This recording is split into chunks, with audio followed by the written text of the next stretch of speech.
Hi students. बेटा आज surface chemistry का लास्ट लेक्चर है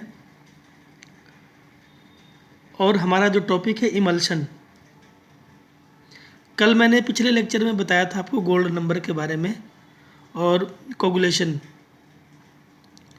तो इमल्शन एक कोलॉइडल सॉल्यूशन होता है जिसमें उसका डिस्पर्स फेज और डिस्पर्सन मीडियम दोनों ही लिक्विड होते हैं, लेकिन वो इमिसिबल लिक्विड होते हैं।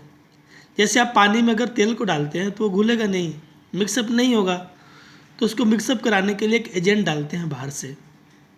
तो इमल्सन भी दो लिक्विड का कोलॉइडल सॉल्यूशन होता है जिसमें दोनों लिक्विड मतलब disperse phase and dispersion medium immiscible होते हैं और उसको एक एजेंट के थ्रू मिसिबल बनाते हैं। तो डिफाइन करेंगे इसको, the colloidal solution in which both disperse phase, DP मतलब disperse phase, and dispersion medium are liquid called emulsion. अब ये जो डिस्पर्स फेज होगा एंड डिस्पर्सन जो मीडियम होगा वो दोनों ही लिक्विड होंगे और इमिसिबल होंगे। तो हमारे पास इमल्सन दो टाइप का होता है। फर्स्ट मैंने आपको बता रखा है कि ऑयल इन वाटर, ऑयल को डालेंगे वाटर में तो जो आप डालते हैं वो डिस्पर्स फेज होता है, जिसमें ऐड करते हैं वो डिस्पर्सन मीडियम होता है। तो O/W का मतलब कि ऑयल इन वाटर, तो disperse phase is oil and dispersion medium is water.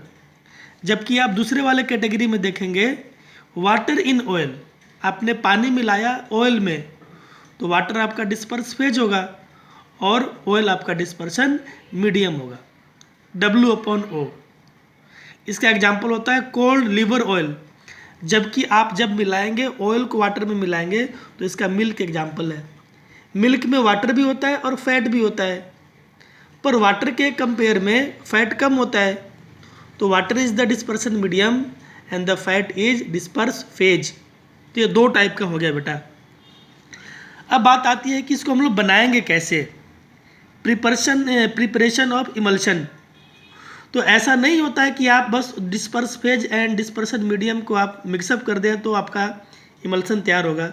उसके लिए आपको इमल्सिफाइंग एजेंट डालना पड़ेगा, क्योंकि ये दोनों आपस में इमिसिबल होते हैं। Water plus oil equal to immiscible. अब मिलाएंगे इसमें इमल्सिफाइंग एजेंट, तब जाकर इमल्सन तैयार होगा। और इमल्सिफाइंग एजेंट कई तरह की चीज़ें होते हैं, जैसे आप डिटर्जेंट यूज कर सकते हैं, सोप यूज कर सकते हैं। तो द इमल्शन लाइक सोप और detergent which help in making the emulsion stable called emulsifying agent या इमल्सिफायर भी उनको बोलते हैं। तो आपको करना क्या होता है इसमें कि जो आपके पास इमल्सिफाइंग एजेंट है उसमें डिस्पर्सन मीडियम को ऐड कर दें और स्लोली आपको ऐड करना पड़ेगा डिस्पर्स फेज, तब जाकर आपका तैयार होगा इमल्शन। अब नेक्स्ट हमारे पास जो टर्म है वो है डी इमल्सिफिकेशन। तो डी का मतलब ही होता है बेटा तोड़ना, ख़त्म करना। कि अगर आपके पास कोई इमल्शन बना हुआ है, अगर आपके पास कोई इमल्शन बना हुआ है और उसके disperse phase and dispersion medium को आप सेपरेट करना चाहते हैं तो उस प्रोसेस को बोलेंगे हम लोग demulsification. It is the process of breaking on emulsion to yield the constituent liquids. दोनों लिक्विड को अलग अलग करने का जो तरीका है इमल्सन से, by the help of particular agent is known as डीमल्सिफिकेशन।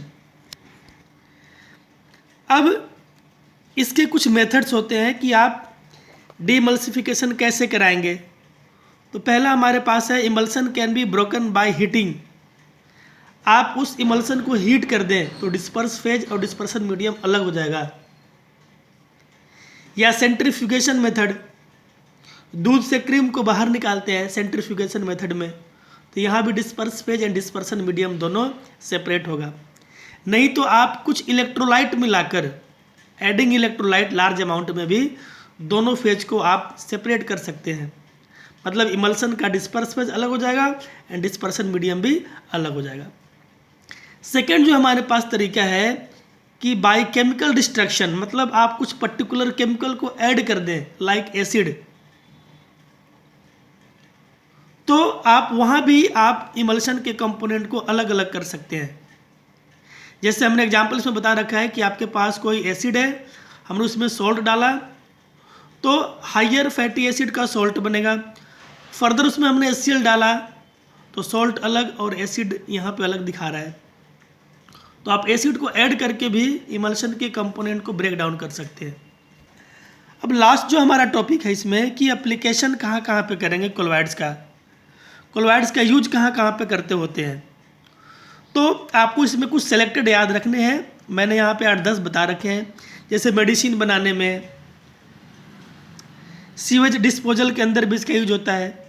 And सबसे इंपॉर्टेंट है प्यूरिफिकेशन ऑफ वाटर। अगर आप पानी के अंदर आपने अगर फिटकरी डाल दिया तो जो डस्ट पार्टिकल होते हैं वाटर के अंदर वो कोगुलेट कर जाते हैं और नीचे बॉटम में सेटल हो जाते हैं और वो पानी पहले से प्योर हो जाता है। तो वाटर के प्यूरिफिकेशन में हम लोग इस प्रोसेस का यूज करते हैं। क्लिनजिंग एक्शन ऑफ सोप में भी माइसिल बनाते होते हैं, ये भी इसी कैटेगरी में आएगा।